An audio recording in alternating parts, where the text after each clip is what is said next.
A ver si me deja.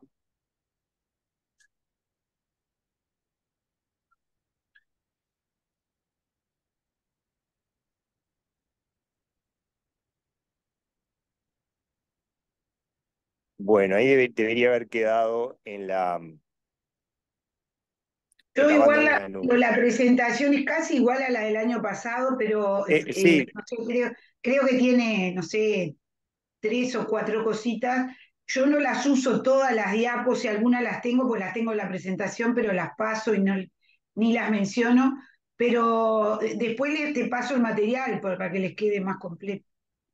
por eso, ahí va. Después vos, según como te parezca, me lo Te lo pasás en paso, PDF te lo y yo paso te en lo PDF. subo. Sí, Varo. Buenísimo, dale, muchas gracias. Para que. Sí, ahí se están conectando.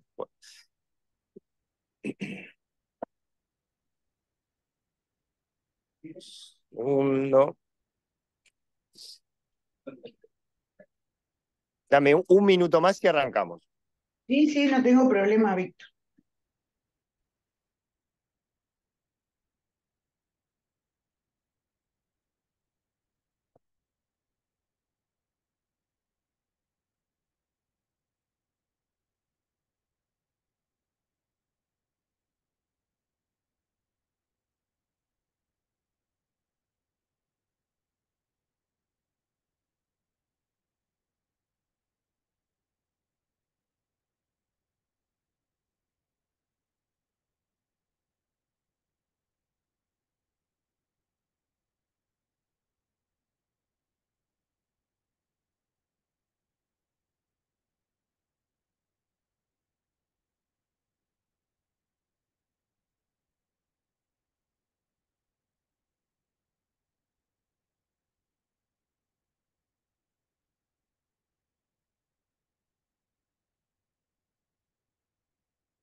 Bueno, ahora sí.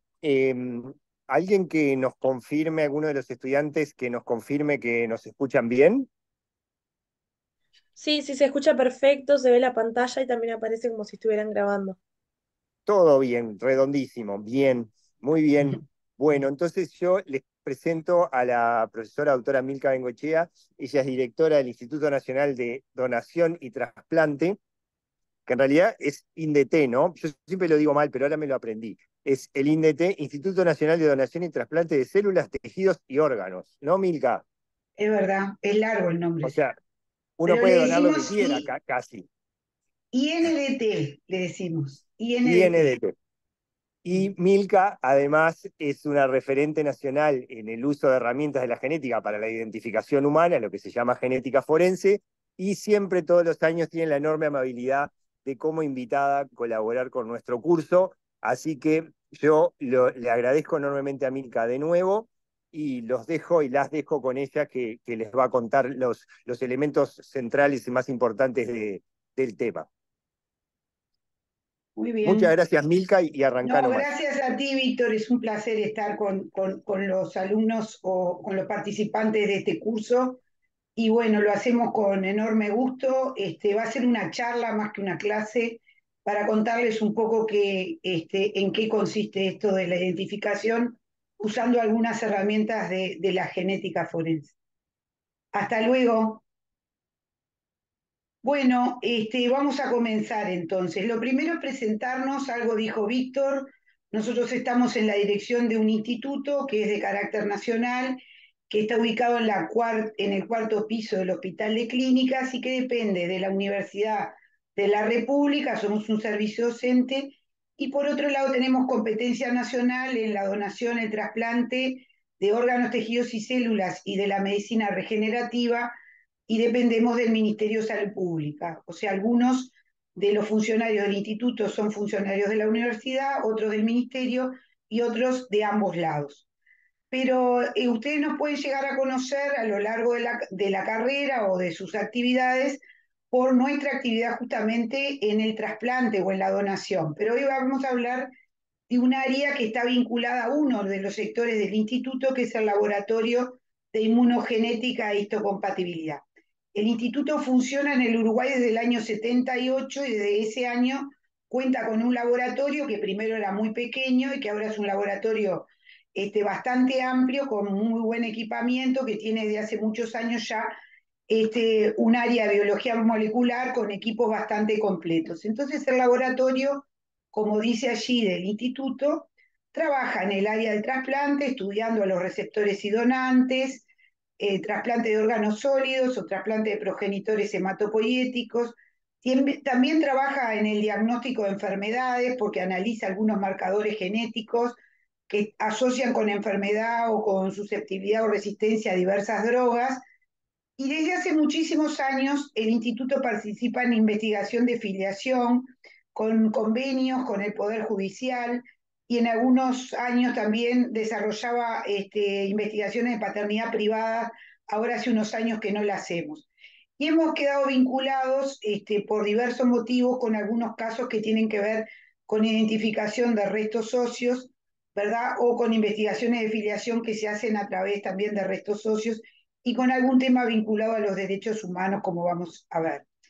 En el laboratorio, desde que se implementaron las técnicas de biología molecular, no desde que hacemos investigaciones de filiación, porque durante muchos años hicimos investigaciones de filiación, o sea, lo que la gente conoce como investigación de paternidad, con otras herramientas, que era con la determinación del propio sistema HLA, pero desde que montamos las técnicas moleculares, esta es una foto muy vieja de un secuenciador muy viejo, un método que ya prácticamente no se usa. Nosotros en el instituto hemos estudiado más de 30.000 individuos para estudios de filiación, con algunos marcadores que son los STR, que ahora vamos a ver qué son y para qué los usamos. Y bueno, en el año 2002 quedamos por una resolución de la presidencia encargado de generar el banco de muestras y de datos genéticos de los familiares de personas detenidas desaparecidas, teniendo que colectar esas muestras y no solamente colectarlas, sino custodiarlas de manera que se cumpla con algunos criterios internacionalmente exigidos. Y en el año 2011, la universidad, a través de la Facultad de Medicina, el Consejo de la Facultad, generó un área de genética forense creada en conjunto entre el instituto y el Departamento de Medicina Legal. Esos son un poco algunos de los antecedentes para que ustedes entiendan por qué nosotros, que nos dedicamos al trasplante, estamos dando una charla que tiene que ver con otra cosa que no es el trasplante. Entonces, bueno, para entrar en el tema, yo voy a seguir un poco este orden. Primero hablar de algunos conceptos generales de qué es la genética forense y por qué, qué es lo que usa, que son los polimorfismos para el uso de identificación en estudios de filiación. Después el tipo de pruebas biológicas, la evolución en el tiempo, el papel del ADN en estos estudios, cuáles son los polimorfismos que usamos para estos fines, qué son los STR, qué son los SNP. Todo esto ustedes ya lo deben de saber, pero bueno, lo vamos a ver aplicado a estos objetivos que son distintos a lo que ustedes seguramente han visto en el curso. Después el análisis de laboratorio, la comparación de perfiles genéticos, algunos ejemplos de cómo se hacen los cálculos probabilísticos y bueno, y algún tema general sobre aspectos éticos y cómo se hacen los informes. Entonces, usando una definición de la doctora Begoña, que es una médico española que trabaja muy conocida y tiene muchas publicaciones en el ámbito de la genética forense, hay muchas definiciones, pero ella dice, desde un punto de vista práctico, consiste en el análisis de los polimorfismos o de la variabilidad genética humana que se aplica para poder solucionar distintos problemas que existen y que normalmente se presentan a nivel judicial. Y ahí como ejemplo pusimos las investigaciones de paternidad o investigaciones de filiación, porque no siempre el vínculo que se trata de determinar es la paternidad, criminalística, que es un área en la cual el instituto nunca ha participado y no tenemos ninguna experiencia, y el área de identificación, que puede ser identificación humana, identificación de restos, identificación de células, identificación de genomas, y bueno, algo vamos a decir al respecto.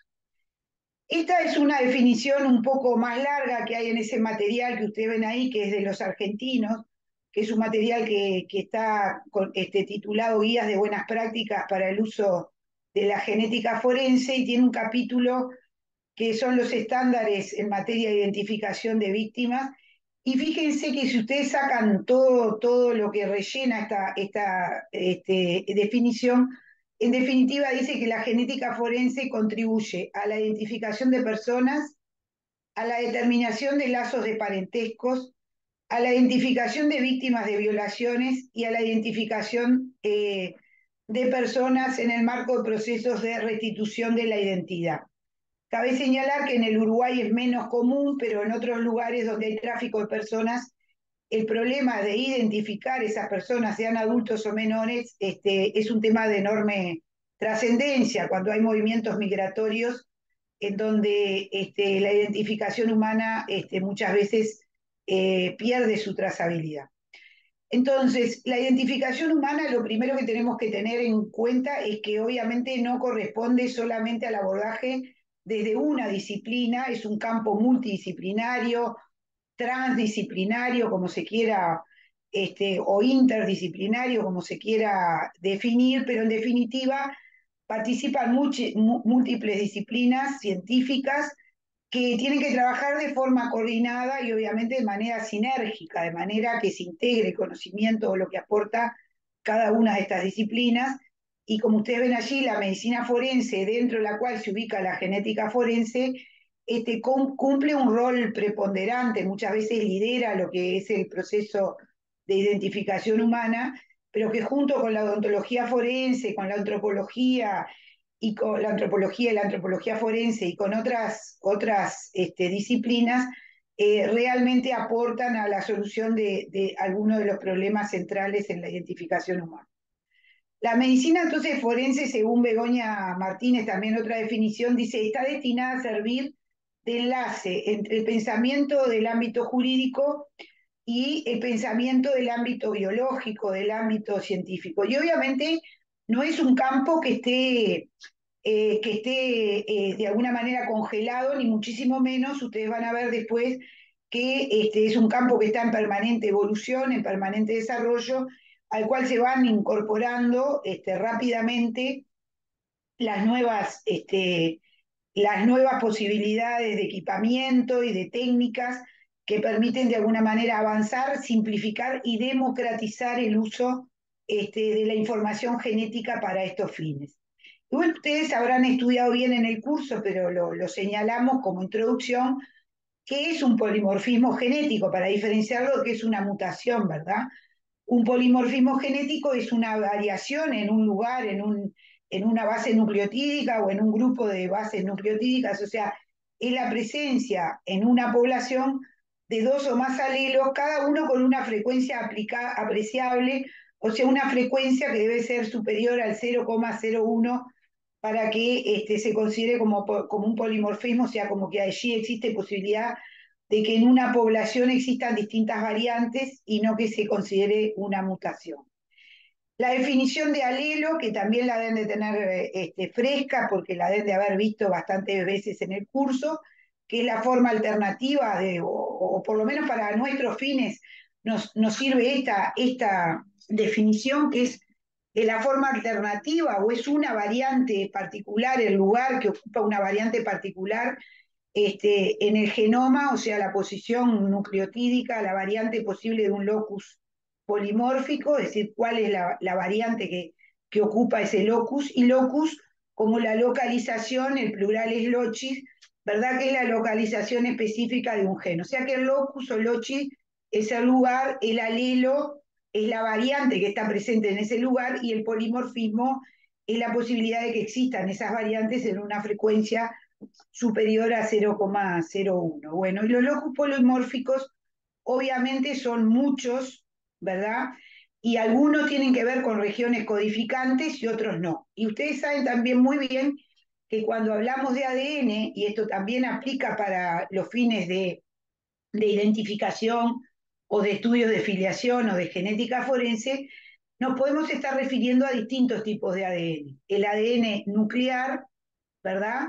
El ADN que está en los cromosomas, ¿verdad? O el ADN mitocondrial. Y dentro del ADN nuclear el ADN de los cromosomas autosómicos o el ADN de los cromosomas sexuales. O sea que lo primero es que cuando hablamos de ADN tenemos que saber muy bien de qué ADN estamos hablando. Y en realidad, para el uso en identificación humana o en genética forense, pueden llegar a ser de utilidad cualquiera de ellos, pero ustedes van a ver que el que se usa frecuentemente, en el 99,5% de los casos, se utiliza el ADN nuclear de origen autosómico, porque con ese ADN, con esos marcadores, vamos a poder tener una capacidad de discriminación o de identificación muy potente.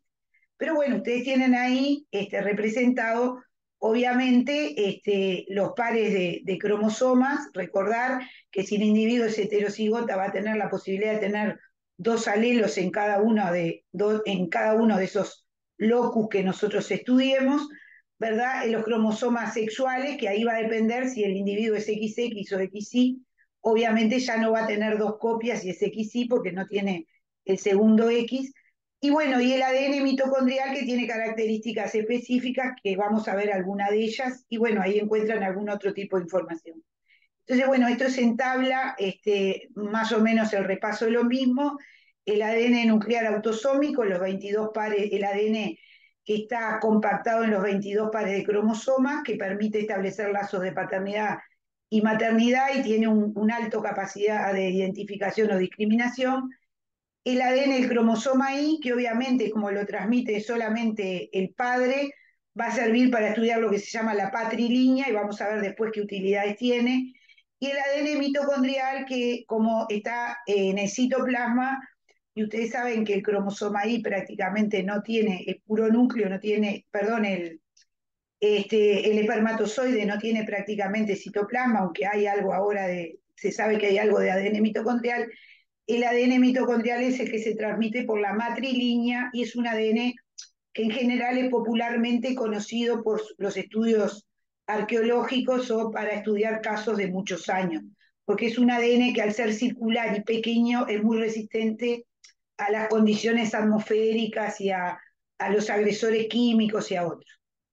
Entonces, bueno, de nuevo un poco recordar lo mismo, recordar que si bien ese ADN parece que es poco, la información que hay en ese material nuclear es muchísima, pero que solamente hay una pequeña región que es la que nos interesa desde el punto de vista de la identificación, porque suele ser la región que como tiene más polimorfismo, suele ser lo que antiguamente se conocía como ADN basura, obviamente forma parte del ADN no codificante, ¿verdad? Y es allí donde vamos a buscar esos polimorfismos que son de utilidad para la identificación humana o para los estudios de paternidad. Acá lo mismo, recordar que la estructura del ADN nuclear con la doble hélice característica, bueno, que todos tuvimos que hacer la maqueta seguramente en el liceo o en la escuela, es bien diferente al ADN mitocondrial, bastante más pequeño, donde las zonas de interés van a ver que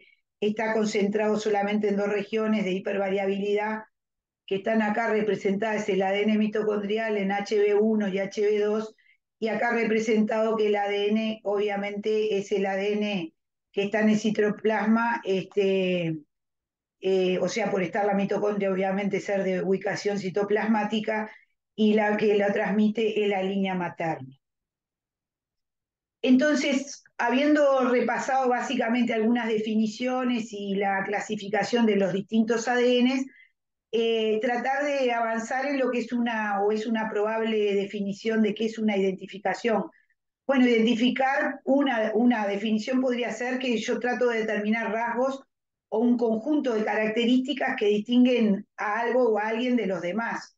O sea, si yo digo que la persona que vi ayer entrar como sospechosa en la casa de mi vecino y que después tuvo un robo era una persona de estatura mediana y de cabello castaño, o sea, ese conjunto de rasgos o cualidades en el Uruguay no van a tener mucha capacidad de identificación, no van a ser muy discriminatorios.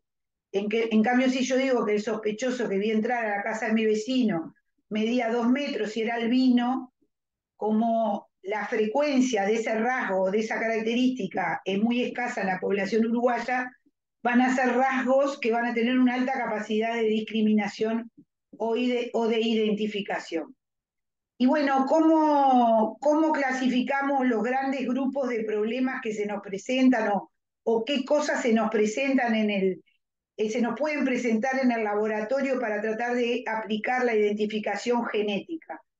Bueno, podemos tener que identificar muestras biológicas, podemos tener que identificar poblaciones celulares, después les voy a poner un ejemplo, podemos tener que identificar personas o vínculos entre personas, como estamos diciendo, las investigaciones de filiación, o podemos tener que identificar cadáveres o restos de cadáveres, ¿verdad? En diversas situaciones. Como ustedes se podrán imaginar, hay diversas situaciones judiciales en donde es necesario hacer identificación, pero que se pueden aplicar métodos de identificación en vida, yo qué sé, ahora que están tan de moda el tema de los chats y todo lo demás, bueno, del WhatsApp y las conversaciones, obviamente ahora se complica todo por la inteligencia artificial, pero hay métodos para poder hacer identificación visual, hay métodos para poder hacer identificación de sonidos, identificación de voces. Está el método dactiloscópico que se puede usar para identificación en vida o identificación post-mortem si el cadáver no está muy alterado y todavía mantiene las huellas digitales. Los métodos ontológicos que pueden ser aplicados tanto en vida como post-mortem, métodos radiológicos. Bueno, lo que les decía, sistemas basados en la voz o en la escritura y también el ADN.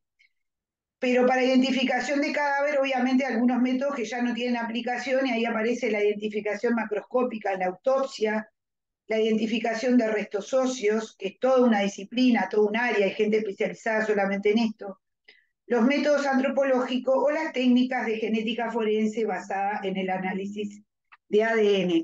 Permítame que voy a prender la luz porque se fue el sol y me quedó. Bueno, entonces, en relación a las pruebas biológicas o a la evolución que ha tenido la posibilidad de hacer identificación humana, lo que decíamos, en los individuos vivos hay algunas características como pueden ser que surgen del examen general, como son las antropométricas, altura, peso, color de cabello, ojos, piel, marcas, pero hay otras como el registro de la voz, el trazado caligráfico, hay métodos bioquímicos, y posteriormente aparecieron lo que eran las huellas genéticas, que fueron las últimas en aparecer durante muchísimos años. La justicia y también en el área de la criminalística y también en la investigación en filiación se apoyaban en otros elementos que no tenían que ver con los datos genéticos.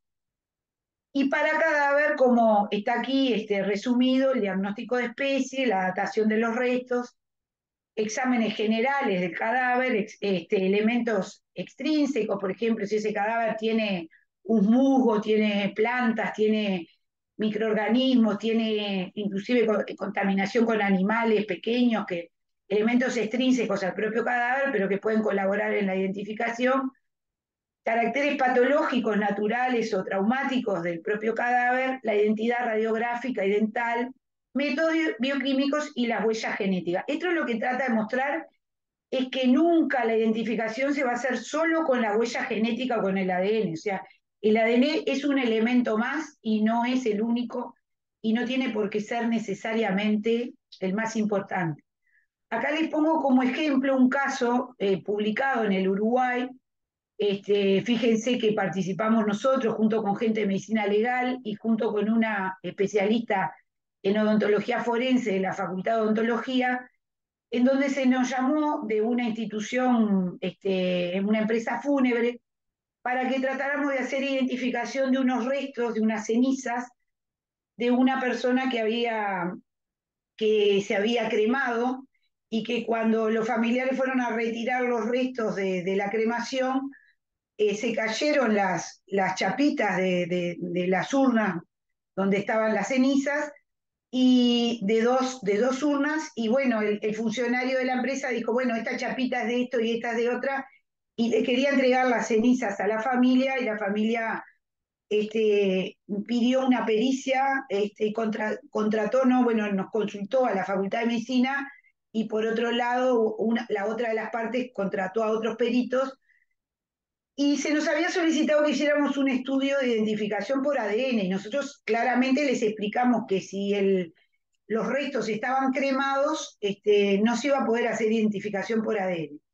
De cualquier forma, concurrimos a la empresa fúnebre a revisar, porque muchas veces los hornos no logran hacer quemar totalmente los restos, y podía haber restos, y resulta que nos encontramos cuando estábamos colando esas cenizas, digamos, haciéndolas pasar por un cernidor, nos encontramos con ciertas piezas de oro y otras, o sea, que correspondían a prótesis, y esas prótesis obviamente se hicieron con determinados métodos, ver si coincidían o no coincidían con la ficha odontológica de la persona que se trataba de identificar, y a través de ese método se pudo identificar a quién correspondían las cenizas. Obviamente era un caso en donde la identificación era dentro de un universo cerrado, o sea, estamos tratando de identificar los restos de una persona entre dos probables personas, ¿no? Obviamente, distinto es cuando uno trata de identificar a alguien entre un universo muchísimo más grande, puede ser, por ejemplo, un accidente aéreo, ya no va a ser entre dos, pueden ser los restos de cientos de personas, o en otras situaciones aún con una población más numerosa, la población en la cual hay que hacer la identificación. Con esto ya les estoy dando dos conceptos. Primero, que no siempre el ADN es el que soluciona los problemas, y segundo, que el problema de identificación no solamente tiene que ver con la muestra y con el perfil genético que nosotros obtenemos, sino que siempre va a haber que irlo a comparar con algo de referencia. En este caso, como no era con ADN, lo fuimos a comparar, la referencia era la ficha odontológica de la persona fallecida. Bueno, yo le dije que los métodos que se usaron fueron evolucionando, y cuando yo entré, por ejemplo, al laboratorio de inmunogenética del instituto, que fue en el año 86, ya se trabajaba con investigaciones de filiación, pero esta identificación no se hacía con el ADN porque todavía no se había descrito la reacción de PCR, y por lo tanto las técnicas de biología molecular no se aplicaban de manera muy frecuente, y se estudiaban otros marcadores, como eran los marcadores del sistema HLA, que ustedes saben que son los marcadores que se utilizan para buscar la compatibilidad en el trasplante, y que también es un sistema muy polimórfico. Entonces, así como yo les decía recién que no siempre el ADN, también les digo, por ejemplo, que si ustedes tienen un caso en donde así sea de criminalística, donde la muestra que se quiere identificar si corresponde a una persona que probablemente estuvo en el lugar de los hechos, corresponde o no corresponde a esa persona, esa muestra de sangre corresponde a un donante, a una persona del grupo B, y la persona que tienen para identificar si es la donante de esa muestra corresponde al grupo A, no necesitan a tener ADN, porque ya con el grupo sanguíneo pueden resolver. Lo que les estoy queriendo decir con esto es que muchos sistemas biológicos permiten hacer exclusiones, tanto de vínculos de filiación como en casos de identificación. El problema es que no tienen una alta capacidad de resolución, porque, por ejemplo, si la muestra y el sospechoso ambos son de grupo cero, obviamente cuando hay que dar un valor probabilístico de que esa muestra corresponde a esa persona, como el 40% de la población uruguaya es de grupo cero, las conclusiones que se van a poder sacar son conclusiones muy pobres desde el punto de vista de la inclusión, pero son sistemas que sí sirven para estudiar muchas veces o para descartar alguna situación. Esta es una power vieja, una imagen vieja, que es de un referente, Butler, del ámbito de la genética forense, que muestra en la línea del tiempo que desde el año 85, que se empezaron a usar algunos marcadores que en aquel momento se hacían sin saber en qué cromosoma estaban, y se estudiaban, se amplificaban todos de manera conjunta, y se llamaba fingerprinting al estudio que se hacía, hasta inclusive hace muchos años, el año 2006, ha habido una evolución de cuáles han sido los marcadores que se han aplicado en el campo del análisis forense, pero la mayoría del desarrollo de esto se hace después de la descripción, acá en la década del 90, del desarrollo de la PCR o reacción de polimerasa en cadena, que lo que hace es democratizar el uso de estas técnicas de biología molecular, porque ustedes saben que una reacción de polimerasa en cadena lo que permite es tener millones de copias de una región del ADN que a nosotros nos interesa estudiar. Entonces eso es lo que hizo, y el desarrollo después de equipos cada vez más baratos, es que todos estos estudios de PCR con distintos tipos de marcadores que fueron evolucionando en el tiempo, se hayan podido ir aplicando en distintos laboratorios que no son de alto grado de especialización. La reacción entonces de polimerasa en cadena, como les decía, parte de que hay un ADN molde, que con un equipo, esto es una foto de los primeros equipos más viejos que nosotros teníamos, que eran enormes aparatos, ahora son bastante, o sea, más chicos y tienen mucho más capacidad de amplificación, permiten después de un n número de ciclos tener un número de copias que es 2 a la n, siendo n el número de ciclos de la PCR, ¿verdad? Tener un crecimiento casi exponencial del número de copias de ADN que a uno le interese analizar. Y entonces esta reacción de PCR se aplicó, como les decía, primero en la década del 80 a regiones que no se sabía en dónde estaban, en qué cromosomas, porque se ponían ahí, se ponían sondas y se amplificaba y se obtenía un patrón de amplificación que se estudiaba en geles, por eso lo del fingerprinting, un patrón que se analizaba si esa banda estaba o no estaba presente, por ejemplo, en la persona con la que en el ADN de la persona con la que se quería comparar, o en el ADN del progenitor si era un estudio de filiación. Posteriormente, a finales de la década del 80, hubo un progreso bastante grande que fue Nakamura, que lo escribió, que fue el poder empezar a amplificar ya un solo locus, sabiendo qué locus, en qué cromosoma y con qué marcadores estaba amplificando cada locus. Y posteriormente, eso permitió el desarrollo de los kits de STR, que ahora vamos a ver qué son. Y en la década del 2000 se plantea que todo esto va a evolucionar, la parte de genética forense, al estudio de los SNP o los polimorfismos de nucleótido simple, que ustedes saben que en la parte clínica tienen amplio desarrollo, pero lo cierto es que todavía los SNP en genética forense no han sustituido a los marcadores, a los short tandem repeat. Entonces esto es una simplificada de la línea del tiempo de todo lo que se ha aplicado en el campo de la identificación humana con herramientas de la genética, primero las del grupo sanguíneo, después las del sistema HLA, y después del 80 la PCR, primero con el fingerprinting o los variables number tandem repeat, como se llamaban, después con los short tandem repeat o los STR, y posteriormente con la descripción de los SNPs. Bueno, esta la vamos a pasar por alto, esta también. Bueno, este es un material de referencia que, como les va a quedar la presentación, que pueden ir allí y buscar información que está desarrollado por una sociedad europea de genética forense y por la Comunidad Europea. Y fíjense que, bueno, ellos trabajan con el poder, justamente definen allí el alto poder que tiene el ADN para identificar y condenar y exonerar a muchos, pero también el tema de las limitaciones que tiene el ADN, ¿verdad?, en relación a la aplicación y a las consecuencias que puede tener culpar o exonerar a una persona de determinadas situaciones.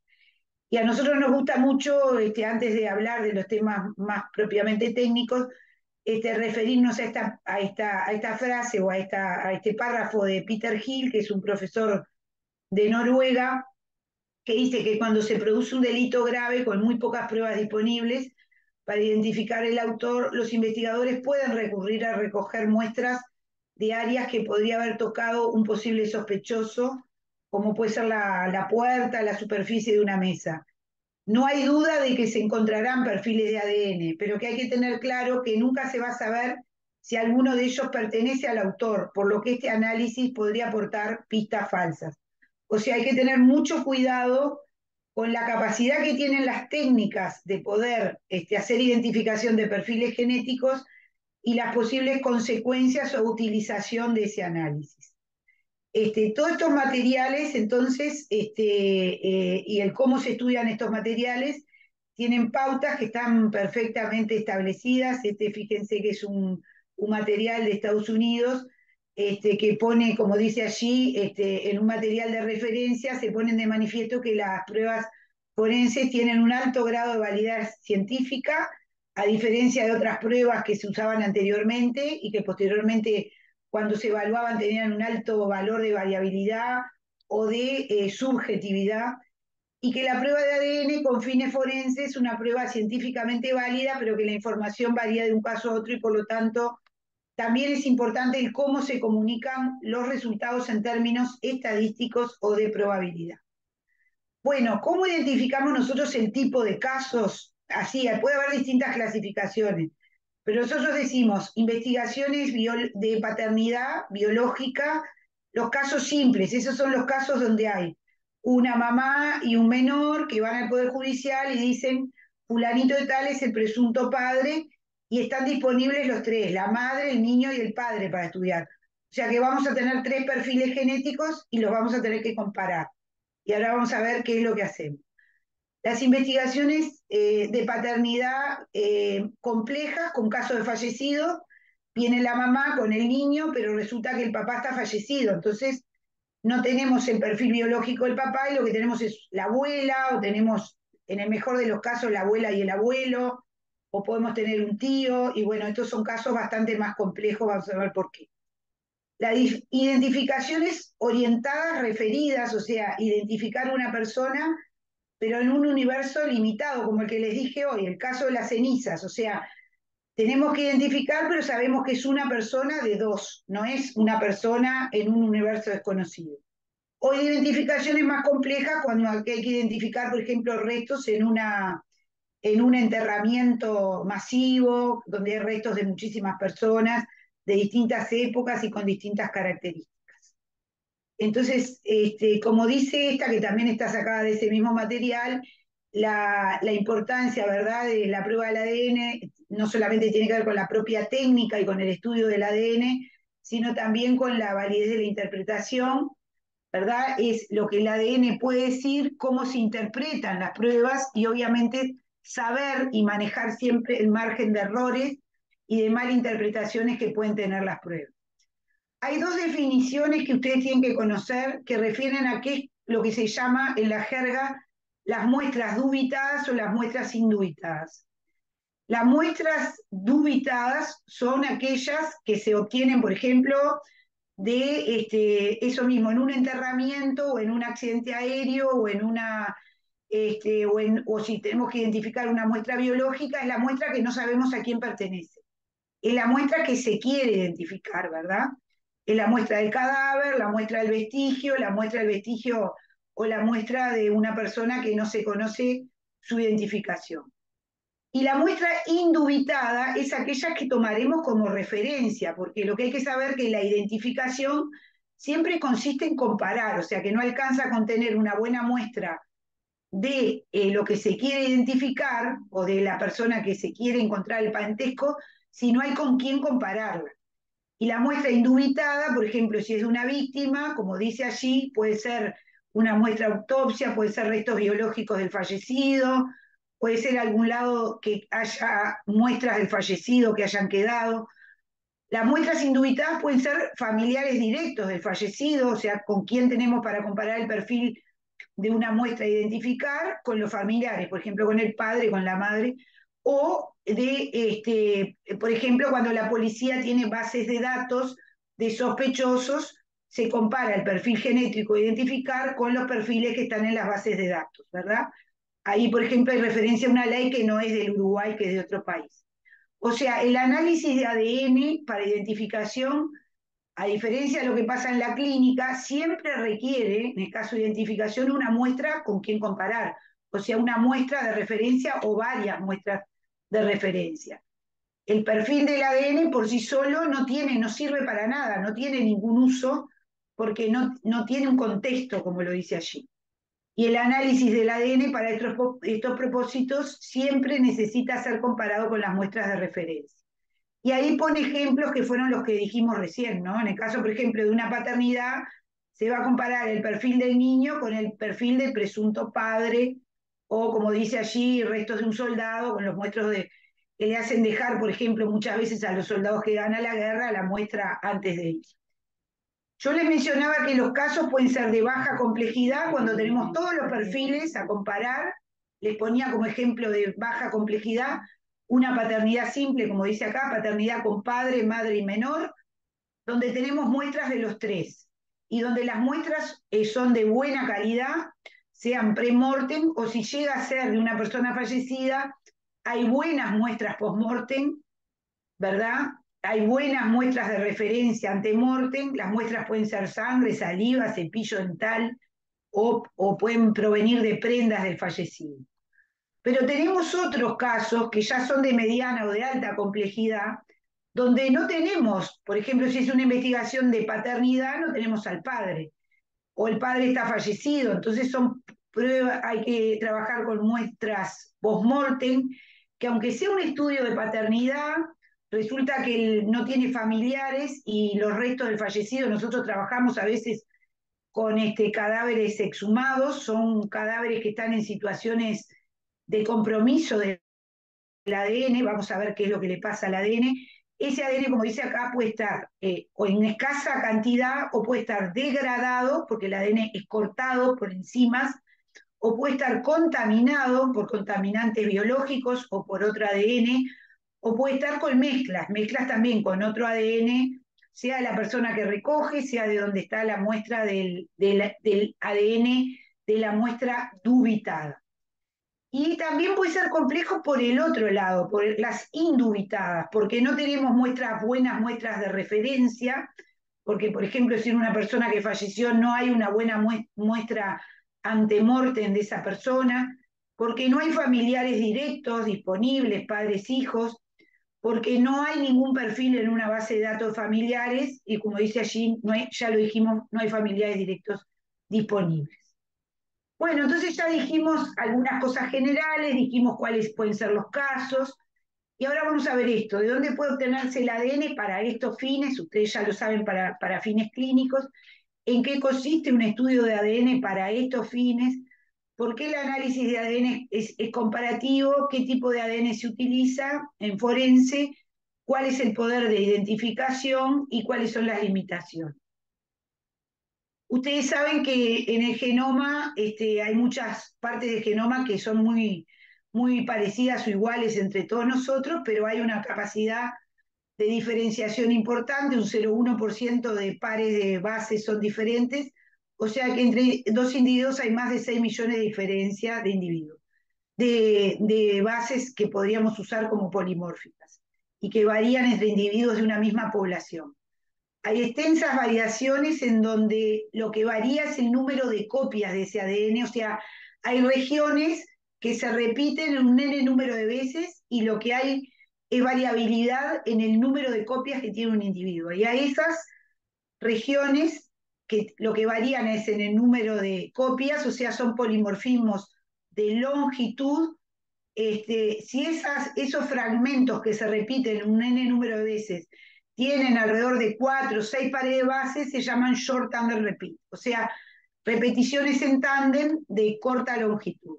También hay polimorfismos en el genoma que son polimorfismos de secuencia, o sea, lo que cambia es una base nucleotídica, o sea, en tal posición en vez de tener adenina tengo citosina. Bueno, eso es un SNP, un SNP. Entonces ustedes tienen acá el esquema de un SNP, ¿verdad? Y acá tienen el esquema de un polimorfismo de longitud. Cada uno de estos bloques per se es una repetición, podría ser ACT. Entonces acá tiene 1, 2, 3, 4, 5 repeticiones de ACT y va a tener esta longitud, y el otro alelo, supongamos que este sea el materno, el paterno en vez de tener 5 copias tiene 4 copias. Esto sería el esquema de 2 alelos, o sea, hay una heterocigosia en un determinado alelo, y ustedes lo que se pueden imaginar es que se amplifica en este marcador, este alelo va a ser más grande y por lo tanto si lo hacen migrar algún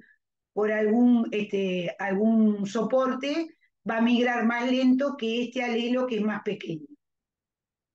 Entonces esto es lo que ustedes ven acá, cuando ustedes hacen migrar los alelos, ¿verdad? Si un alelo es, acá hay un número de repeticiones más chicas en este alelo que en este alelo, entonces va a generar una inflexión en un electroferograma, que son las curvas que se obtienen por registro de las electroforesis que se hacen con los productos de PCR.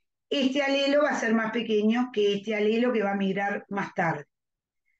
¿Qué requisitos tienen que tener estos marcadores que se utilizan para fines de identificación? Bueno, tienen que ser muy polimórficos, o sea, tienen que tener alto grado de variabilidad.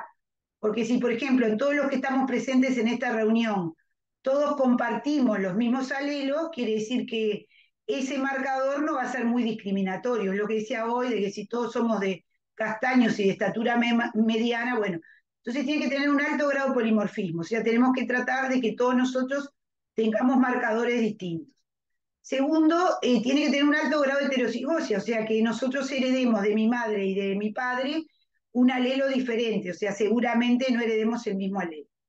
Tiene que tener un patrón de herencia bien conocido. Yo tengo que saber que tiene herencia mendeliana, simple, para saber que heredan uno del padre, otro de la madre, que, cómo son las características de herencia.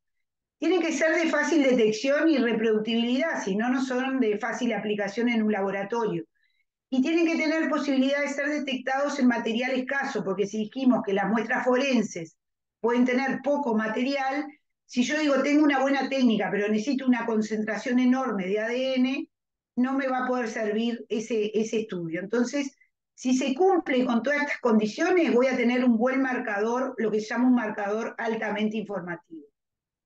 Entonces, esta es una tabla que muestra que los distintos sistemas que se fueron usando, y ustedes fíjense que el ADN autosómico, que es el que está acá, dice acá arriba en las columnas, dice si sirve para discriminar adentro de una misma población o entre poblaciones. O sea, entre poblaciones sería que son marcadores que son mejores para estudios de poblaciones, ¿no? Estudios que tienen que ver con aspectos étnicos, aspectos raciales. Pero cuando yo estoy tratando de hacer identificación o estudio de filiación, en general estoy hablando de identificar un individuo dentro de una misma población. Y ustedes fíjense que tiene una capacidad, digamos, de discriminación buena, ¿verdad?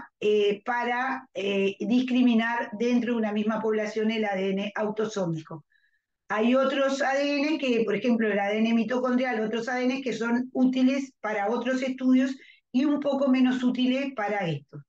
Entonces, los microsatélites son lo que se conocen como short tandem repeat, que ya hemos estado viendo, que son secuencias de ADN que no codifican, que tienen una longitud entre 2 y 7 pares de bases, que pueden tener un número de repeticiones que pueden ir hasta 100, pero en general el número de repeticiones es más chica, que se conoce cuál es la secuencia de esa repetición, que pueden estar presentes en cualquier cromosoma, que se heredan de forma mendeliana, codominante, y que tienen una amplia distribución en genoma. Y fíjense que acá el papá es 310, o sea, tiene 3 repeticiones y 10, y la mamá es homocigota 16-16. O sea que los hijos de esta pareja podrán ser 3-16, 10-16, ¿verdad? Las combinaciones que tienen. Con esos marcadores o esos short tandem repeat que existen en distintos cromosomas, el mundo de la genética forense se fue quedando, fue seleccionando los que tenían más grado de discriminación, o sea, tenían mayor grado de heterocigosia, eran más discriminantes, y fue generando la posibilidad de estudiarlos de manera conjunta, lo que se llama una PCR múltiple, o sea, de amplificarlos todos en un mismo tubo y todos en una sola misma reacción. Entonces, ha trabajado mucho la industria de la genética forense y ha juntado kits, por ejemplo, este de acá arriba es un kit que usaba el FBI hace muchos años, en el año 97, que amplificaba 13 marcadores que forman parte del códice. El códice es el sistema genético que usa el FBI, y que de alguna manera se ponían de acuerdo con cuáles eran los marcadores para que todos los laboratorios que medianamente querían intercambiar resultados usaran los mismos, porque si ustedes se pueden imaginar que si cada laboratorio utiliza marcadores distintos, nadie podría intercambiar información del estudio de un laboratorio con la base de datos de otro laboratorio. y así fueron evolucionando los distintos grupos de marcadores que se fueron amplificando en grupos de A13, de A20, de A22, marcadores de manera conjunta. Esos marcadores, ven acá que el nombre de los kits, diferentes kits con diferentes tests.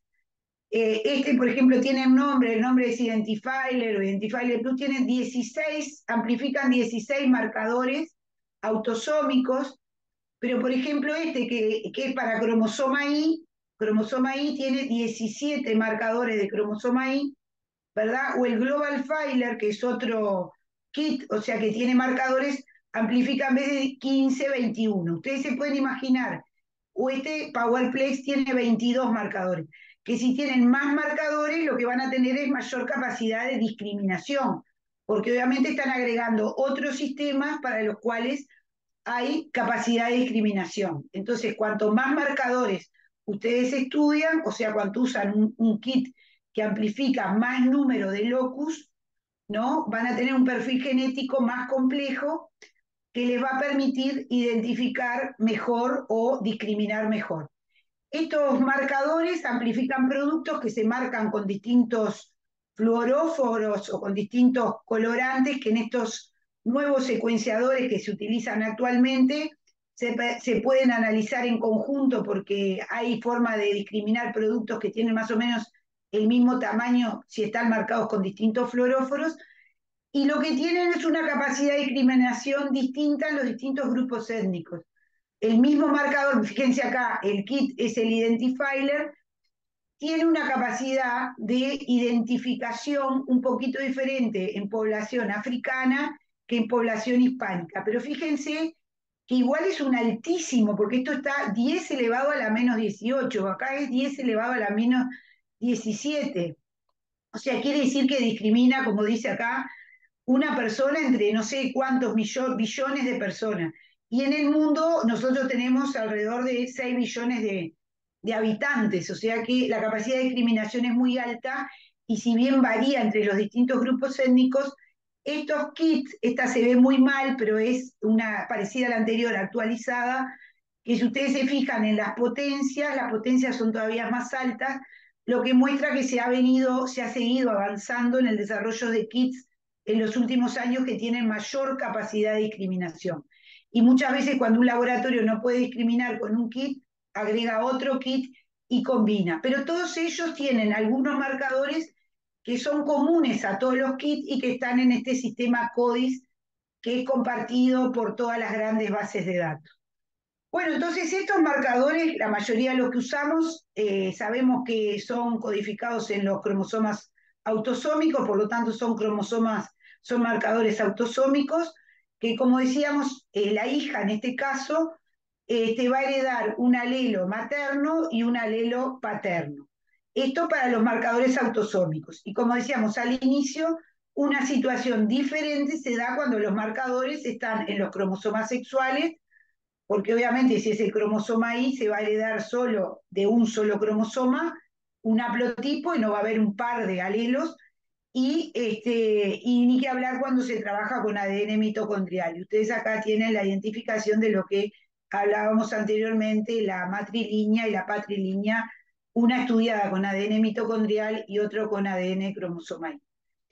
El ADN cromosoma Y tiene que se hereda la zona que nosotros estudiamos, que es la zona que tiene varios polimorfismos, se hereda toda en conjunto y al heredarse en conjunto conforma lo que se llama un haplotipo. Entonces, en realidad, la información, la frecuencia que se debe considerar la frecuencia del haplotipo y no la frecuencia de cada uno de los marcadores de manera independiente. Obviamente hay que saber muy bien, hay que conocer la frecuencia de esos alelos en la población de referencia y todo lo demás.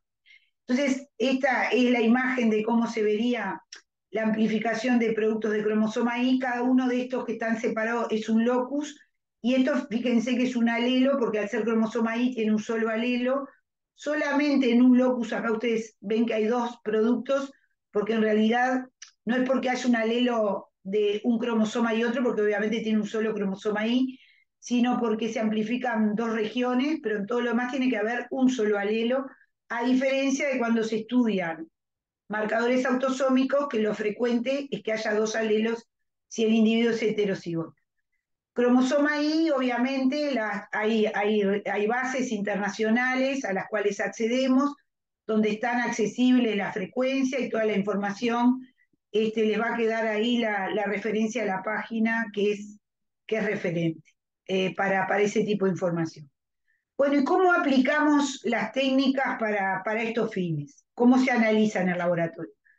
Lo primero que hay que tener en cuenta en forense o en estudios de filiación, sobre todo si se trabaja con material cadavérico, es las características de la muestra. Si bien en el laboratorio ustedes nunca van a tener dos veces la misma muestra, porque así sea un examen de orina, la orina, si ustedes perdieron en el laboratorio la orina de hoy, la orina de mañana no va a ser igual a la de hoy.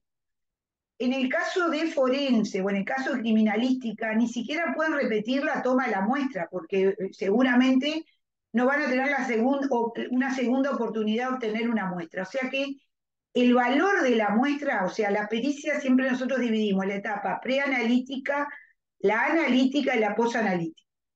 Siempre todo el mundo cuando piensa en los estudios, piensa siempre en la técnica, en los equipos, piensan que lo más importante es la etapa analítica.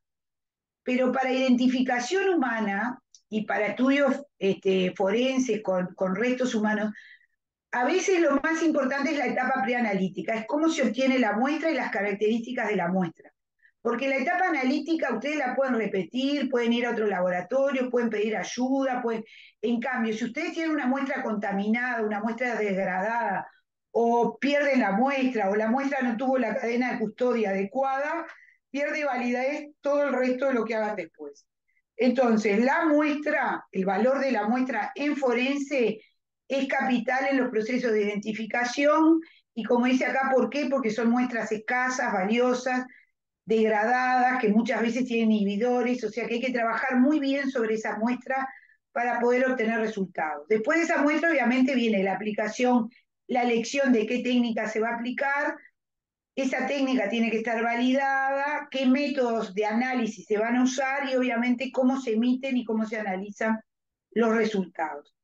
¿De dónde se puede extraer el ADN para identificación humana o para estudios de filiación con restos? Bueno, ustedes ya saben de una serie de materiales de sangre biológicos, ¿no? De sangre, saliva, de hueso, de diente, tejido fresco, de tejido parafinado, de semen, de hisopado vaginal, de órganos. Obviamente depende de la disponibilidad, digo, nadie va a sacar de hueso si tiene un individual que le puede hacer una punción venosa. Pero vamos a ver que para algunos estudios donde el fallecido tiene mucho tiempo, hay determinada predilección. Esta también es de ese manual que les puse en la presentación, en donde dice, cuidado con el ADN, porque el ADN en realidad está en todos lados, ¿no? Entonces ahí lo que señala es que uno piensa siempre, los que hacen sobre todo criminalística o van a las regiones donde tienen que obtener muestras de ADN sospechosos, muchas veces van a buscar lo que llama LCN, Low Copy Number de ADN, que van a pensar que siempre tiene que ver con las personas, pero en realidad lo que se van a encontrar es con ADN de 40.000 personas que entraron después, otro que entró a revisar, otro que abrió, otro que gente de la propia institución o policial o todo lo demás. Por suerte existen sociedades internacionales como esta, la GPSFG, que es el grupo español-portugués que emite recomendaciones de cómo se tienen que recoger y cómo se tienen que enviar las muestras con fines de identificación genética, ¿verdad? Ese material habla de cuáles son o cuáles deben ser las muestras de referencia, lo que hablamos hoy, con qué se compara, o sea, las muestras indubitadas de personas vivas o muestras indubitadas en cadáveres en estado avanzado de putrefacción o esqueletizados, y obviamente ahí habla de la preferencia por los huesos, por ser el material mineralizado que muchas veces preserva dentro el ADN en buenas condiciones, ¿verdad? Y todas las características de cómo hay que trabajar con ese hueso, quitando todo el resto del material orgánico y haciendo procesos para poder hacer la extracción del ADN. Cuando se trabaja con restos cadavéricos, la etapa más complicada es la de extracción del ADN. Una vez que uno obtiene el ADN en buena cantidad y calidad, el estudio es igual que un estudio en otras condiciones, pero muchas veces le puede llevar meses o años a un laboratorio si estamos hablando de una momia o de obtener una muestra de buena calidad de ADN, y muchas veces no se obtiene esa muestra. También otras muestras que, o sea, también por las características de mineralización que mantienen el ADN en su interior, pueden ser los dientes. En el caso de los dientes, bueno, en el caso de los huesos se prefieren los huesos largos, ¿verdad? Como el fémur, la tibia, el peroné, el cúbito, el radio, pero no los huesos chatos, no las costillas, no el esternón, no los huesos porosos. En el caso de los dientes se obtienen cuatro piezas dentales, si es posible los molares, y si es posible piezas que no estén dañadas ni con caries, ni que tengan obviamente endodoncia. Y la recogida de los indicios biológicos, también hay toda una recomendación sobre los restos cadavéricos, ¿verdad? También el tema de las piezas dentales o de los huesos, que siempre deben ser mantenidas en bolsas de papel, en condiciones que estén secas. Hay que evitar la humedad, porque la humedad altera el ADN. Entonces ustedes ven ahí huesos y dientes, 4 piezas, se introducen en bolsas de papel o en cajas de cartón, que obviamente siempre tienen que estar muy bien identificadas. Si una muestra está muy bien extraída, pero mal identificada, eso pierde valor, y obviamente tiene que estar muy bien custodiada y deben de llegar en determinadas condiciones al laboratorio. Métodos de extracción de ADN hay montones, cientos de protocolos. Obviamente son distintos para trabajar en hueso que en diente que en sangre, y bueno, hay que saber qué método aplicar. Cuando se trabaja con muestras de sangre, tanto para estudios de filiación, por ejemplo, nosotros en el laboratorio recibimos alrededor de 600 personas por año que vienen para hacerse estudios de filiación. Le sacamos actualmente por punción digital a la madre, al niño y al padre la muestra, y se preservan en estas tarjetas que son tarjetas FTA, ¿verdad? Que lo que tienen es contra un papel de filtro, tienen unos polímeros que evitan, tienen una matriz, como dice acá, que evita que se altere, el ADN, y se puede preservar el ADN en temperatura ambiente, y entonces no exige tener las muestras de sangre en freezers o en heladeras, que siempre es un recurso escaso en los laboratorios.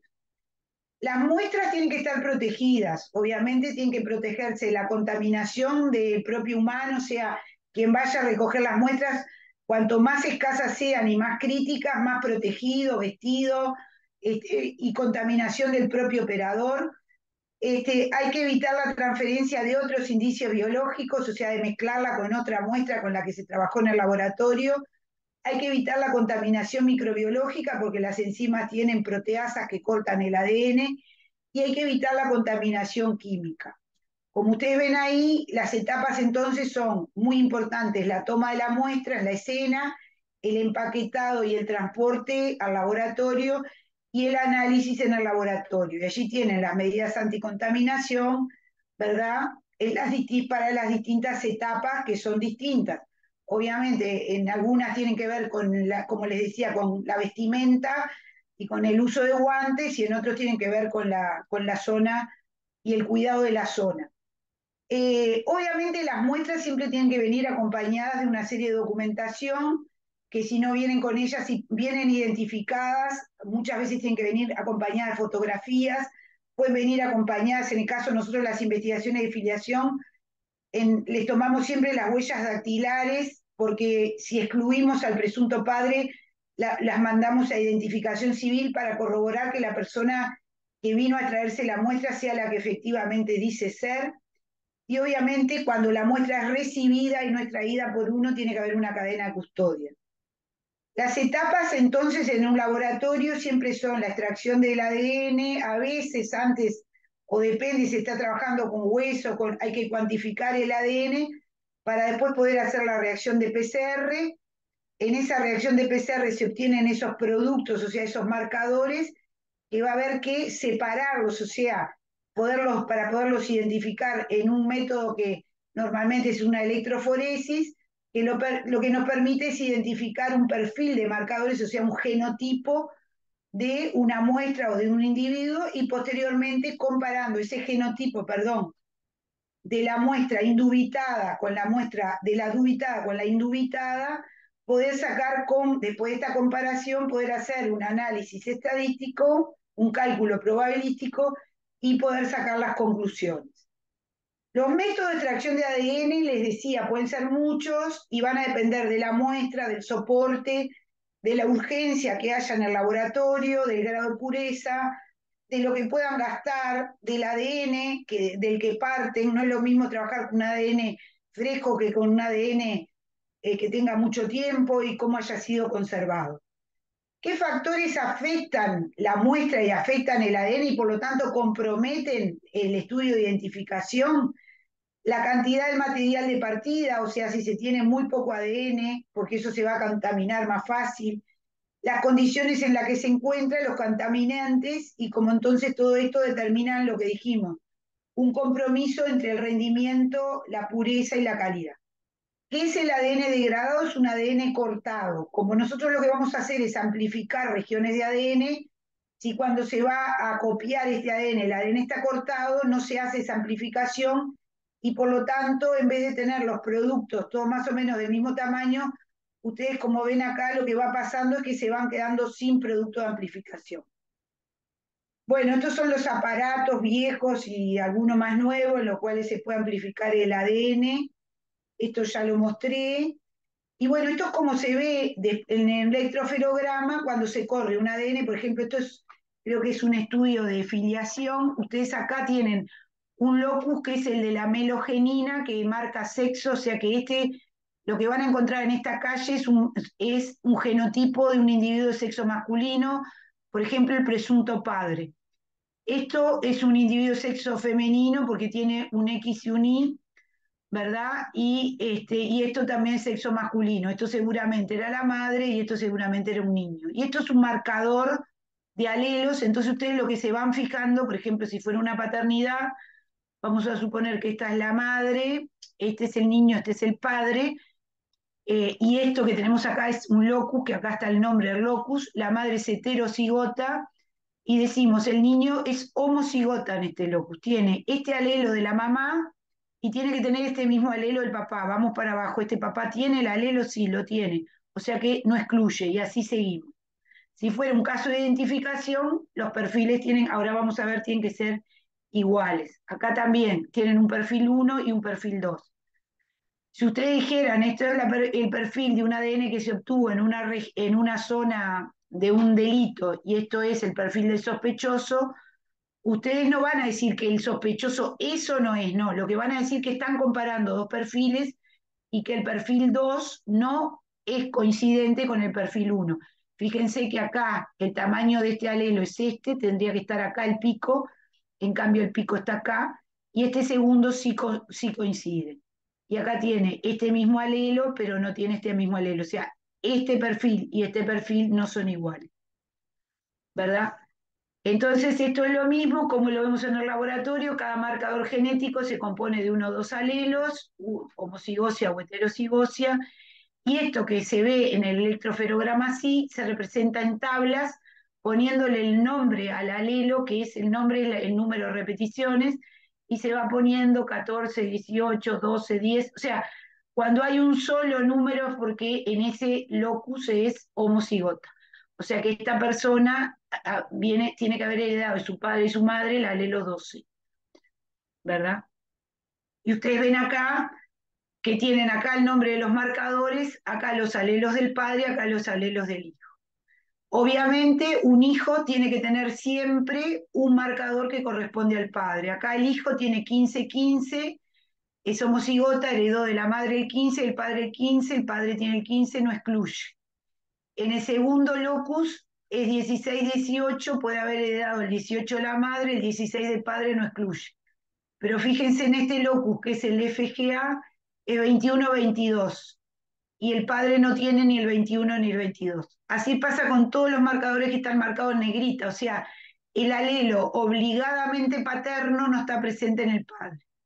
Cuando se excluye en varios locus, ¿verdad? Se puede excluir la paternidad del padre respecto al hijo. ¿Por qué?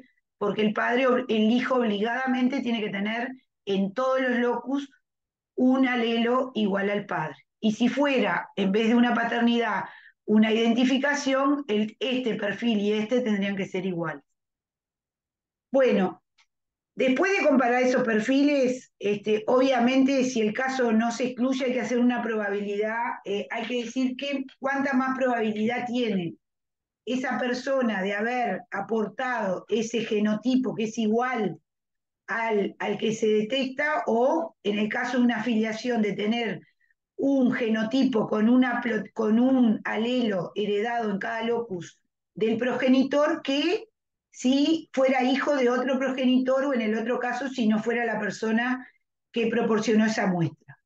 Para eso entonces, obviamente, como dice allí, como la prueba científica se basa en que tenemos que medir el grado de incertidumbre y no en opiniones, vamos a aplicar este esquema, que es el que decíamos recién. Primero vamos a obtener el perfil de datos, vamos a tener los datos del perfil de ADN, ¿verdad? ¿Cuál es el ADN observado? Después vamos a tener que conocer cuáles son las frecuencias de esos alelos en la población de referencia.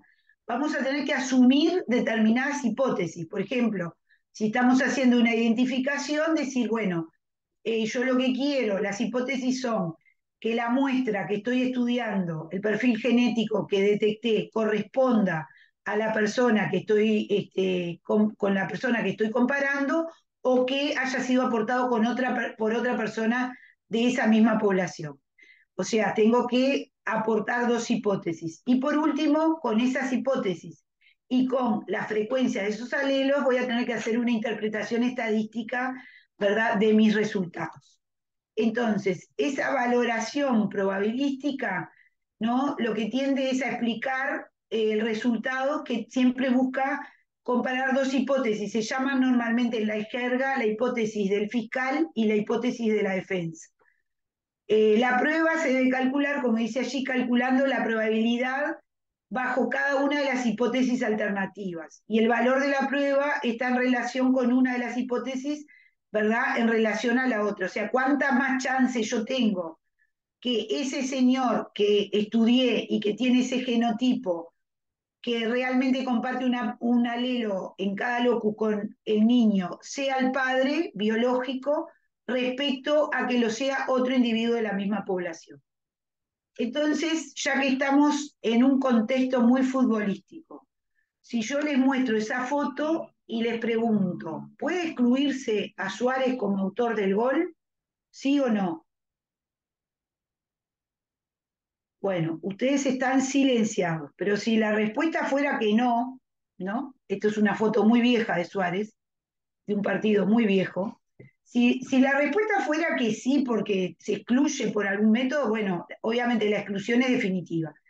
Pero si la respuesta fuera que no, tenemos que decir qué probabilidad tiene Suárez de realmente ser el autor del gol. Entonces ustedes me podrían decir, bueno, en realidad la pelota la puede haber pateado Suárez o cualquier otro de los 10 jugadores que estaban jugando por Uruguay. Otra probabilidad es que la pelota haya, no sé, pegado en el juez. Otra probabilidad es que fuera un gol en contra. Entonces la probabilidad a priori no es 1 en 11, sino en 1 en 22, 1 en 23, 1 en... ¿no? Y entonces, o la pelota le pegó, no sé, a un fotógrafo que estaba en la... Entonces, ustedes tienen siempre una probabilidad a priori y van a tener una probabilidad a posteriori de hacer el estudio. Pero normalmente cuando ustedes piensan en las hipótesis, piensan, la hipótesis del fiscal es el que acusa, ¿verdad? Entonces el fiscal va a decir sí, en realidad es Suárez el que hizo el gol, o en otro caso va a decir sí, es ese sujeto el que dejó esa muestra de sangre, ¿verdad? Y la defensa va a decir, no, no, esta persona no es, puede ser cualquier otra persona de la población que tenga el mismo grupo sanguíneo, que tenga los mismos marcadores. ¿Por qué dice que es mi defendido? Y vamos a tener que comparar estas dos hipótesis teniendo en cuenta el análisis que hicimos del ADN.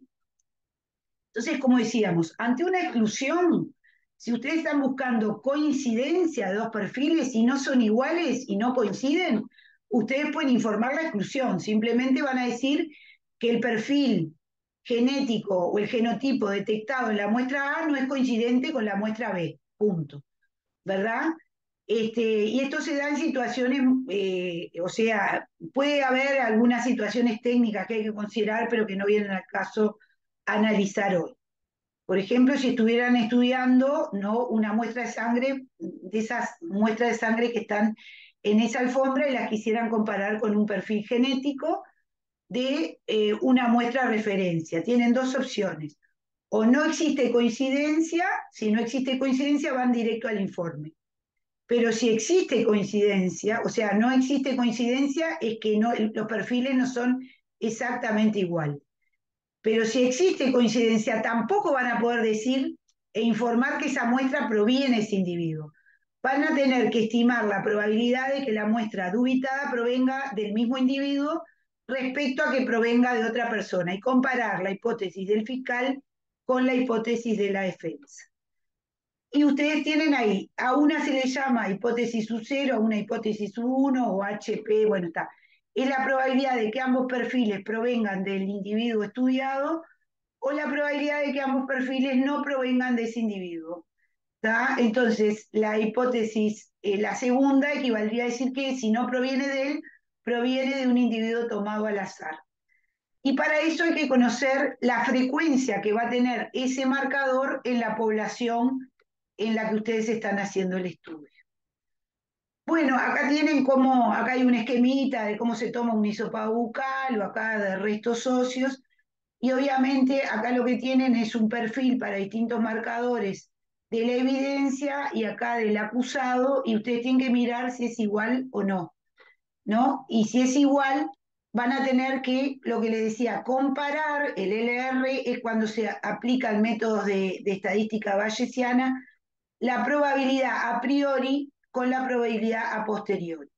La probabilidad a priori en una coincidencia es uno, porque tiene que ser, o sea, la posibilidad, si la persona es efectivamente la que aportó esa muestra, ¿verdad? Es uno. En cambio, la probabilidad a posteriori va a ser la frecuencia que tiene ese haplotipo, ¿verdad? En la población, perdón, si es el LR, son otras dos las frecuencias, es la priori y la posteriori.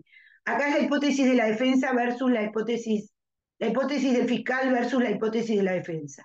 Arriba es uno, porque si coinciden es uno, y si no fuera el individuo que proporciona ese perfil, la probabilidad que tiene otra persona va a ser la frecuencia que tiene toda esta combinaciones de marcadores en la población general.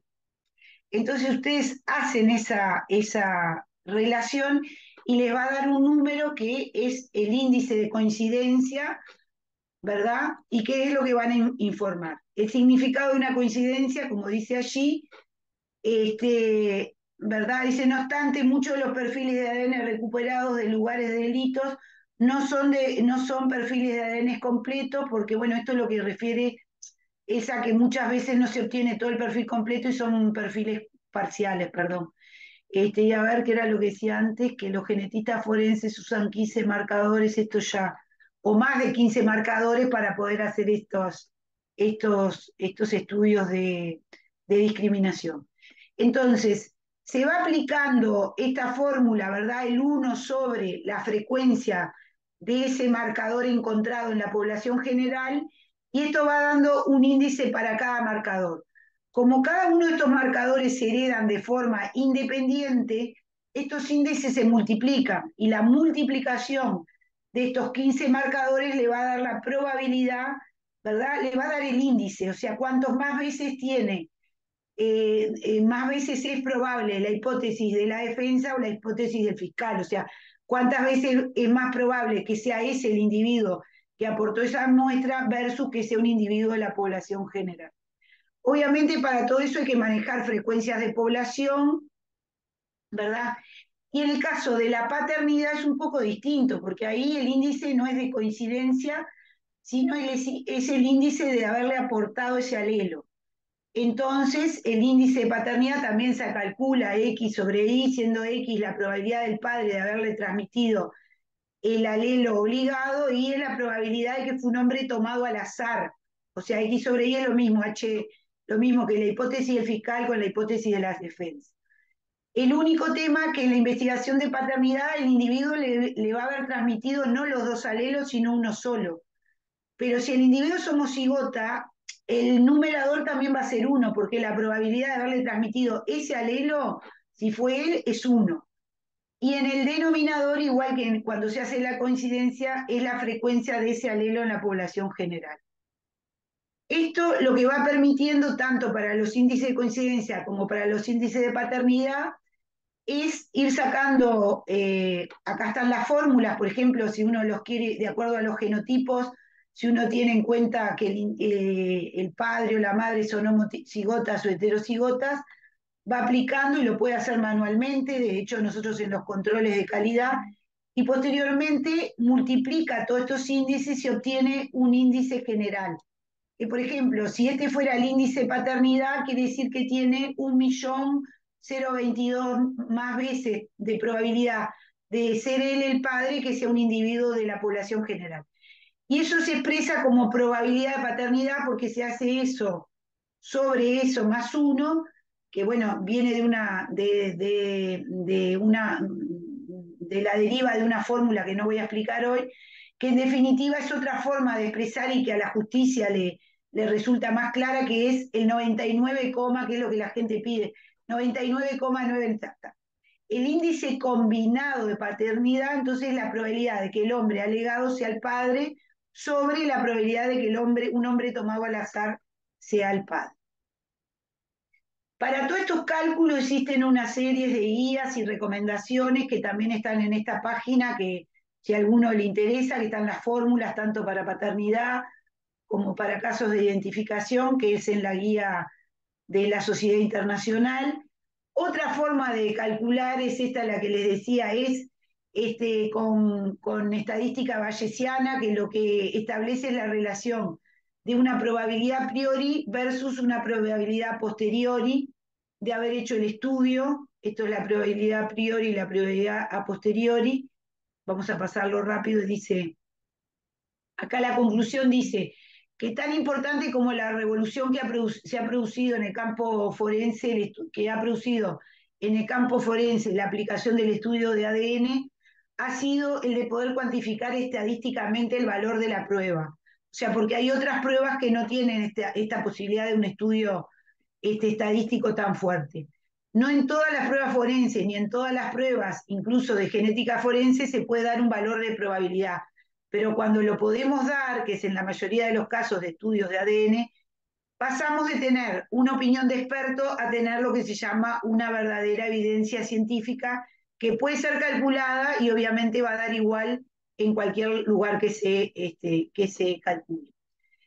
Además de todo esto, les quiero decir que hay otros casos que se llaman los casos de mezclas de ADN, donde obviamente la muestra que se estudia no solamente tiene un perfil, sino que tiene un perfil de varios ADN. Ustedes se pueden imaginar que si ustedes están estudiando un caso de violación y lo que hacen es un hisopado vaginal, en ese hisopado vaginal, si hubo obviamente en la violación hubo una eyaculación, bueno, primero que puede haber sido violada por más de una persona, por lo tanto podría haber más de un perfil genético de los perpetradores, pero también va a aparecer el perfil genético de la víctima, porque cuando ustedes hacen un hisopado vaginal, va a haber mezcla del ADN del violador, si obviamente si hay espermatozoides, y de la víctima. Entonces, hay casos en donde además hay complejidad porque uno tiene que trabajar ya en el análisis con mezclas, y el análisis de mezclas es todavía un poquito más complejo.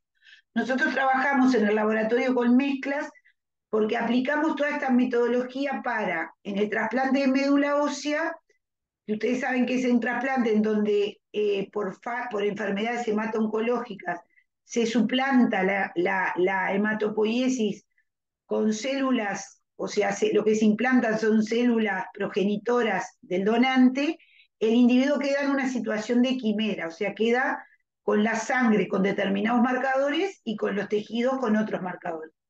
Entonces, ese quimerismo se estudia en el post-trasplante para ver si el trasplante está estable o se está perdiendo el trasplante. Y eso lo que termina es una mezcla a veces de ADN del receptor previo al trasplante con el receptor, con la muestra que tiene receptor en post-trasplante que en realidad es igual al perfil genético del donante. Eso es lo que hace que nuestro laboratorio esté relativamente familiarizado a trabajar con esto que son las muestras de mezclas de perfiles genéticos, que muchas veces inclusive es hasta no en el caso de quimerismo, pero en el caso de casos forenses, es hasta difícil sacar la conclusión de a cuántos perfiles genéticos corresponde, porque no quiere decir que porque haya 3 perfiles va a haber 6 picos, o sea, como las personas pueden ser homocigotas, podríamos llegar a tener 3 picos y corresponder a 3 personas, o sea que... Bueno, por suerte, el mundo y la genética forense ha desarrollado en todos estos años bases de datos con las frecuencias y además herramientas para los cálculos. Acá tienen los nombres. Bueno, el código yo le decía que es una base de marcadores y de frecuencias de marcadores, pero después acá hay varios que son, por ejemplo, el nombre familias, es un software que sirve para hacer cálculos. Nosotros, nuestro laboratorio trabaja con este software que se llama DNAView, que lo desarrolló un matemático norteamericano que nos visitó, nos instaló y con el cual estamos en contacto. Este hombre, Charles Brenner, es una referencia internacional en el mundo de la genética forense. Ustedes ven que él forma parte del grupo que redacta las recomendaciones sobre bioestadística, o sea que es un software que tiene fórmulas y tiene toda la discusión de la matemática forense de manera muy profunda.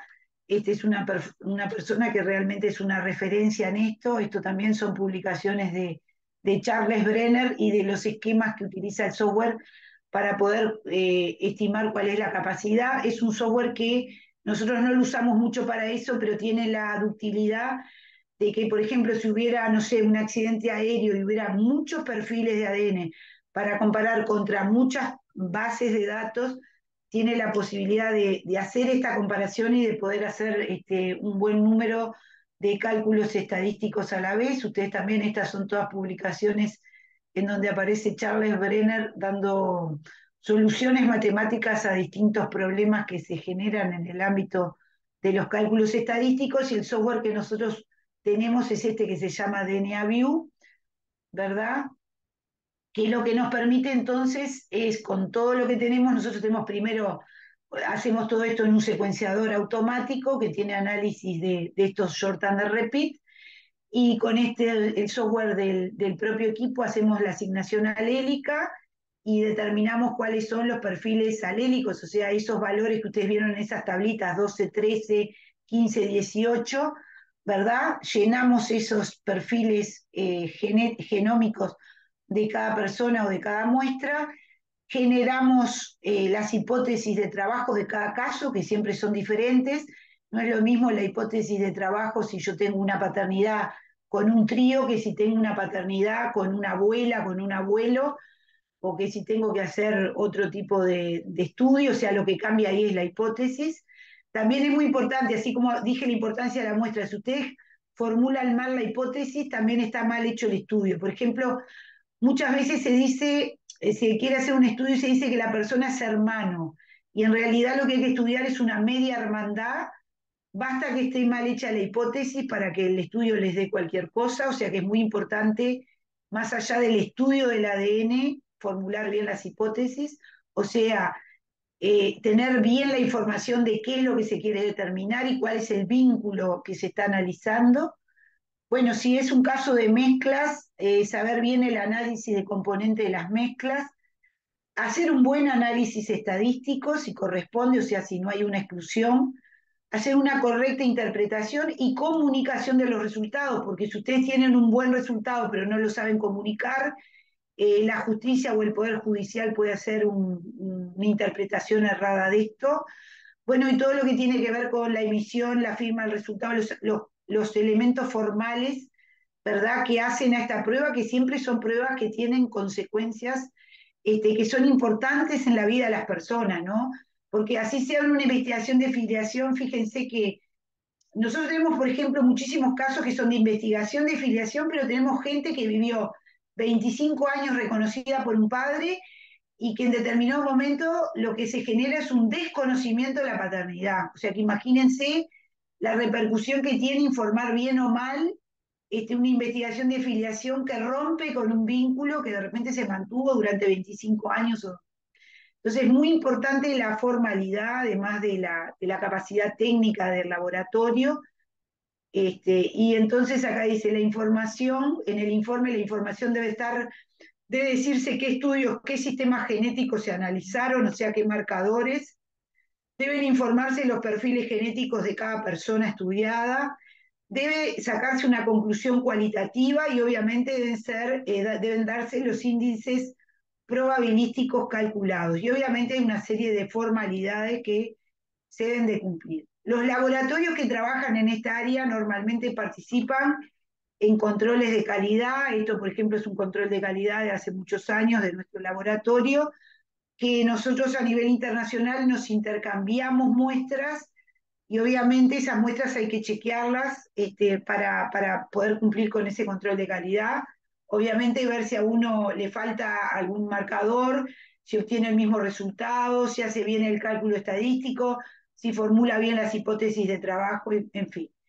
Es un campo que es un campo en permanente desarrollo, que hay muchísimas materiales de referencia, muchísimos sitios a nivel internacional, muchísimas bases de datos, con datos de los marcadores, de las técnicas, de los estándares, ¿verdad?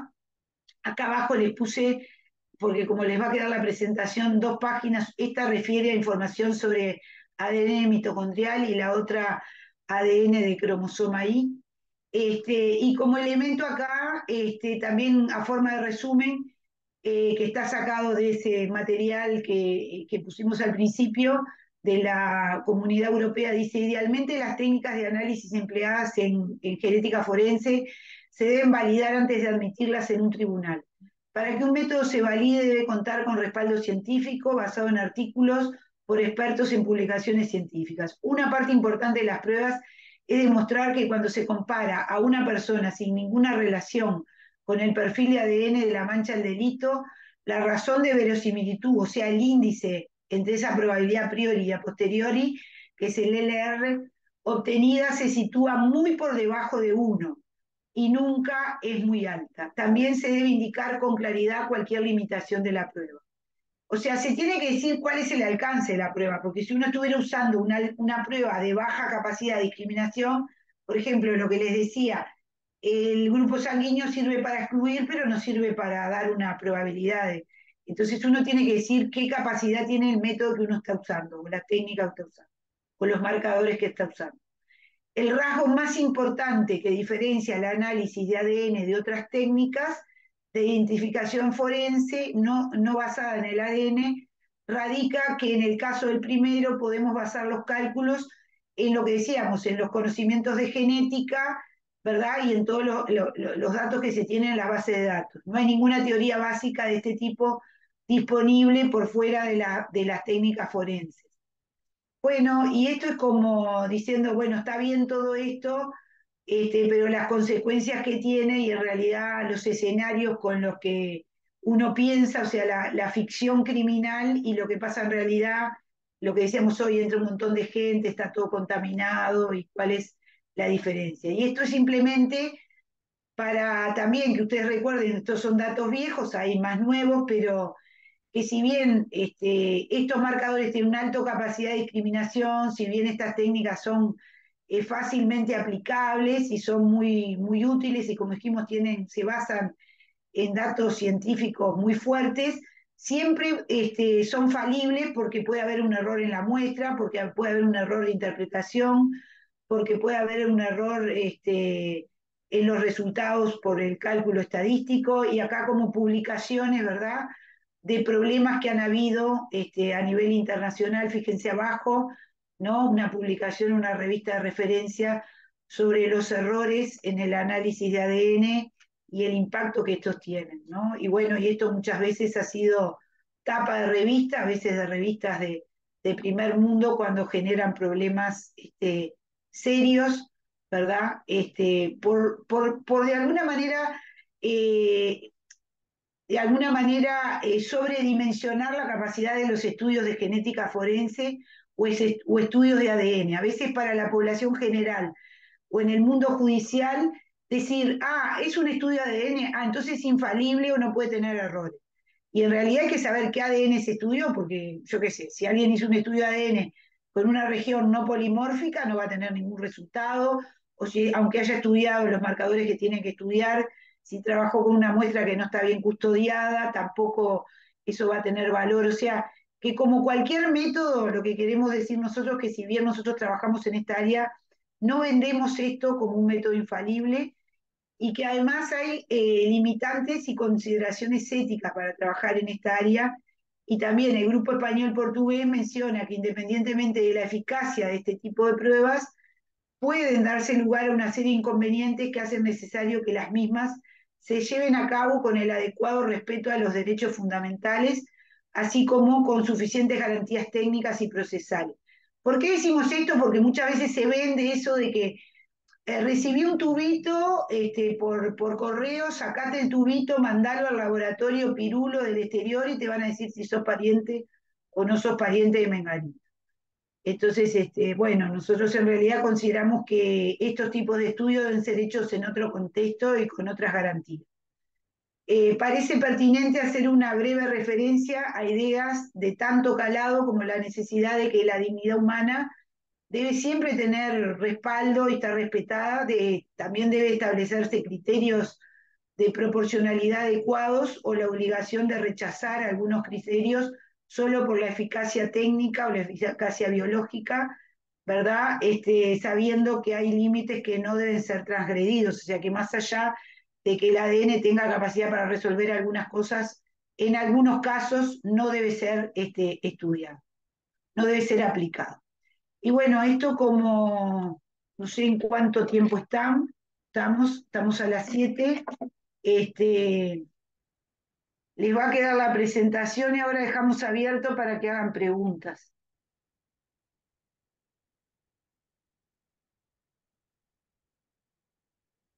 Yo por lo menos ninguna. Muchas gracias. Muy buena la clase. Yo tampoco tengo preguntas.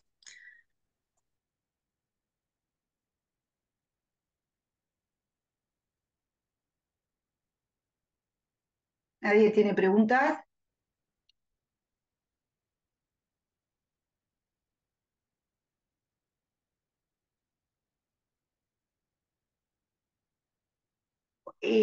Uno de los elementos, estos datos de ADN tienen, nosotros siempre emitimos un resultado, por ejemplo, en los estudios de filiación, la mayoría de los estudios de filiación, cuando es con un trío completo, dan 99 y dan 6 nueve más después de la coma, o sea, 99,9 y a veces hasta 10 nueve después de la coma.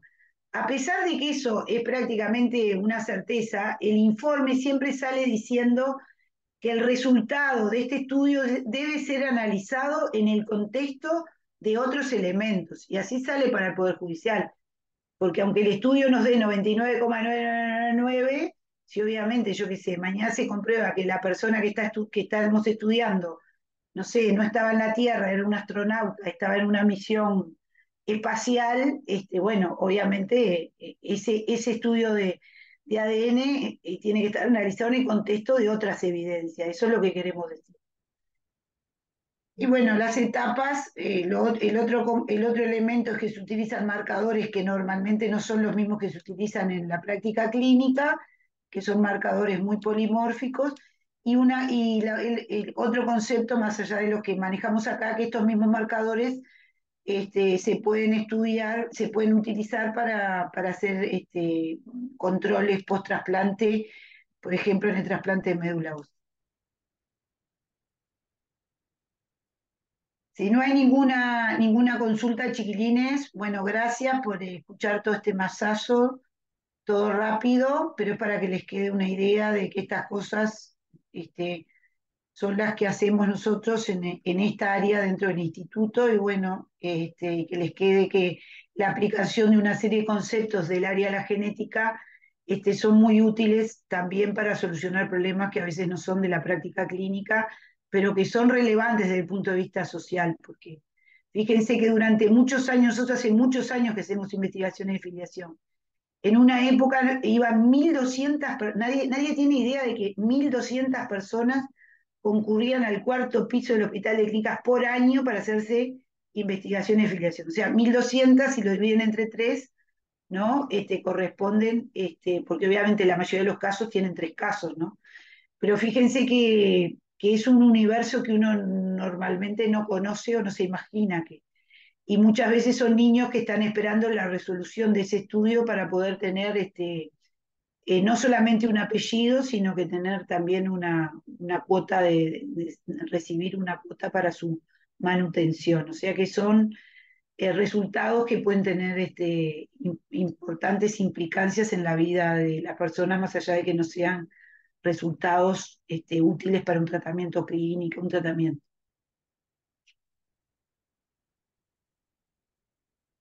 Sí, obvio, o Bueno, sea, más allá de que esta clase fue un primer pantallazo muy grande, tipo, me parece re importante conocer la mayoría de las utilidades que tienen este tipo de estudios y análisis. exacto, y si alguno hoy o mañana tuviera interés en esto, se acerca al instituto, este, bueno, y si alguno llega a ser medicina legal, también a veces pasan por hasta antes de la pandemia hacían un pasaje por el instituto, este, y hacían alguna práctica de esto. Pero bueno, cualquiera que esté interesado, puede en algún momento acercarse y ver la posibilidad de ver algo más en profundidad, tanto desde el punto de vista teórico como desde el punto de vista práctico. Muchas Bueno, gracias. nos despedimos, hasta luego, adiós. Chao, gracias.